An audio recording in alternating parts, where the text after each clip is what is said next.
আসসালামু আলাইকুম, সবাই কেমন আছেন? একটু সতর্ক করার জন্য ভিডিওটা বানাইছি।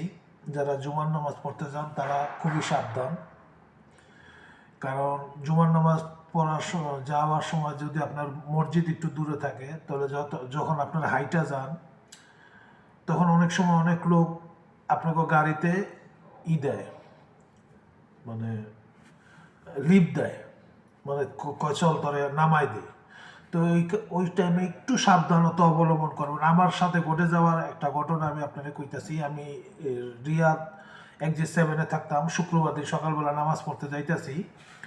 এমন অবস্থায় ও ড্রাইভার দুইজন লোক, সম্ভবত সুদানি নাহলে ইথিওপিয়া হইব, কালা। আমার কয় চল, আমার একটু লেট হইতেছে, কয় চল নামাজ পড়তে। তো গাড়িতে উঠাইছে, ওরা আমারে সাইডেই রাখছে, দুইজনে করছে। একটু পরে যাওয়ার পরে যেই গলিটা মসজিদের দিকে, ওইটা না গিয়ে একটু আগায় গেছে। আমি জিগাইলাম যে কিরে, মসজিদ তো এই সাইডে, ওই হান্দা ঢুকবো। ও হান্দা ঢুকার কথা কই একটু একটা গলির আউলিতে নিয়ে এক লোক কইতেছে আমি নাইমা যাবো গা, এক সুদানি, সম্ভবত সুদানি থাকবে, আমি শিউর না, আল্লাহ ভালো জানে। কয় নাইমা যাবো। তারপরে গাড়ি থামাইছে, নাইমা যায় অন্য সময় একটা ট্যাগার মনে হয় 2000, 1000, 3000 রিয়াল এরকম একটা বান্ডিল ইচ্ছা করে ফালাই তুই গেছে। তো ফালাই থুইয়া নাইমা হন আমি ট্যাগার দিকে তাকাইছি, দেখে আমার ইশারা দিতেছে। তখন আমি বুঝা গেছি যে এগুলা হারামি।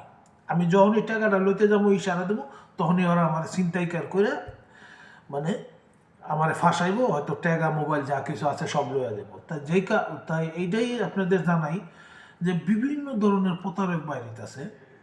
মানে আপনি ধারণা করতে পারবেন না যে কত ধরনের প্রতারক আছে, মানে আপনার কল্পনার বাইরে। তাই একটু সাবধানতা অবলম্বন করবেন।